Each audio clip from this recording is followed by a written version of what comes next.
ইতিহাসের পাতায় এমন কিছু মুহূর্ত থাকে যা সময়ের গণ্ডি পেরিয়েও অমর হয়ে থাকে।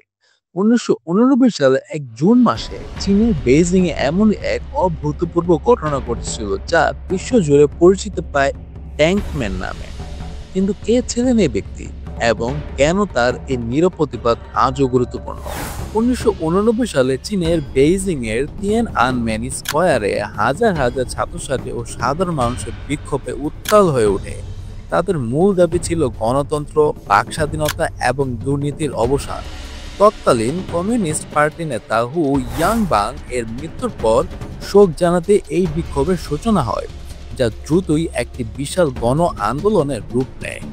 কয়েক সপ্তাহ ধরে শান্তিপূর্ণভাবে চলা এই আন্দোলনকে চীন সরকার নিজেদের শাসনের জন্য হুমকি হিসেবে দেখে। ৪ জুন ১৯৮৯ চীন সরকার এই বিক্ষোভ দমনের জন্য সামরিক বাহিনী পাঠায়। ট্যাঙ্ক ও সশস্ত্র সেনারা তিয়ান আনমেন স্কয়ারে প্রবেশ করে বিক্ষোভকারীদের উপর নির্মমভাবে গুলি চালায়।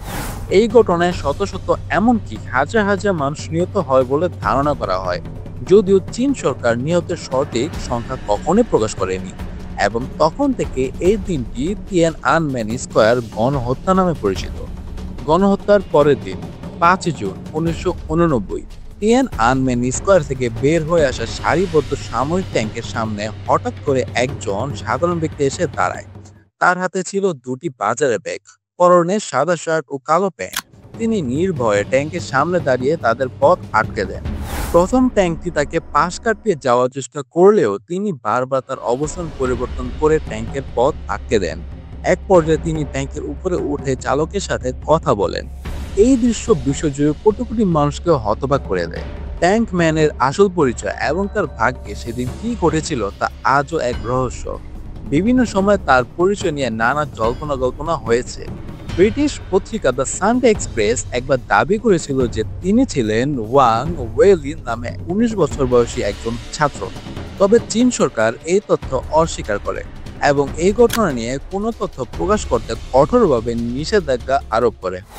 তার পরিচয় এবং পরিণতি অজানা থাকলেও তার এই সাহসী পদক্ষেপ ইতিহাসের পাতায় চিরস্থায়ী হয়ে আছে। ট্যাঙ্কম্যানের এই ছবিটি বিশ্বজুড়ে সাহস, দৃঢ়তা এবং স্বৈরাচারী শাসনের বিরুদ্ধে শান্তিপূর্ণ প্রতিরোধের এক শক্তিশালী প্রতীক হয়ে উঠেছে। একজন সাধারণ মানুষের এমন অসম সাহসী পদক্ষেপ বিশ্বজুড়ে লাখ লাখ মানুষকে অনুপ্রাণিত করেছে এবং তিয়ান আনমেন স্কয়ারের গণহত্যা স্মৃতিকে বাঁচিয়ে রেখেছে। এটি মনে করিয়ে দেয় যে একজন ব্যক্তি চাইলে অন্যায়ের বিরুদ্ধে রুখে দাঁড়াতে পারে এবং ইতিহাসের গতিপথ পরিবর্তনও করতে পারে। ট্যাঙ্কম্যান এক অজানা নায়ক, যিনি তার নীরব প্রতিবাদের মাধ্যমে বিশ্বকে দেখিয়েছেন যে সবচেয়ে শক্তিশালী অস্ত্রের সামনেও সাহস অটুট থাকতে পারে।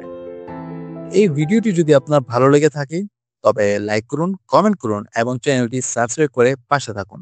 দেখা হবে পরবর্তী কোনো ভিডিওতে। আল্লাহ হাফেজ।